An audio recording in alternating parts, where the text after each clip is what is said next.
खान साहब सां ज़ाहिर आहे इहो त क़ाबिल मज़म्मत शइ आहे कंहिंसां बि थिए त ग़लति आहे। हाणे हिन में आऊं त इहो बि नथो कयां त न सी ख़ातून सां न थियणु खपे, मर्द सां भले करे वठो। छा मतिलबु हिकिड़ो तव्हां हुन सां डिसएग्री कयो था, तव्हां हुनखे ॿुधो न, तव्हां हुते वञो न, तव्हां हुते तनक़ीद कयो, ठीकु आहे, इख़्तिलाफ़ त रखणु त हर कंहिंजो हक़ु आहे, पर हाणे इहो को नेवर एंडिंग आहे।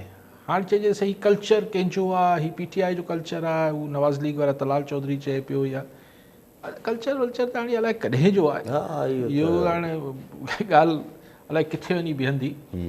पर सोसाइटी में पॉलिटिकल वर्कर्स में एटलीस्ट ज़ाहिर जेको अची बेदा हणे पई माई जंहिं हिट कयो आहे, ज़ाहिर कंहिं न कंहिंजी वर्कर हूंदी न, त मतिलबु पोइ एॾी अगरि कावड़ थी माई तव्हां विया छो हुते, मतिलबु जंहिं माई ख़ातून हयो आहे हुनखे, उहो बि ख़ातून ई चवनि था हुई, ॿ ख़वातीन हुयूं, त मतिलबु इहो बैड टेस्ट, हिन सां कुझु हासिलु नथो थिए। हिन सां बहितर हू अलीमा ख़ान ऐं हुननि जी लाइ तव्हां हमदर्दियूं वधायो था। न उते ई बीह रही अलीमा ख़ान साहिबा जी, ख़ैर आहे मुंहिंजी इज़त कोन घटिजी आहे, तव्हां शुरू कयो प्रेस कॉन्फ्रेंस, हुन चयो तव्हां शुरू कयो प्रेस कॉन्फ्रेंस।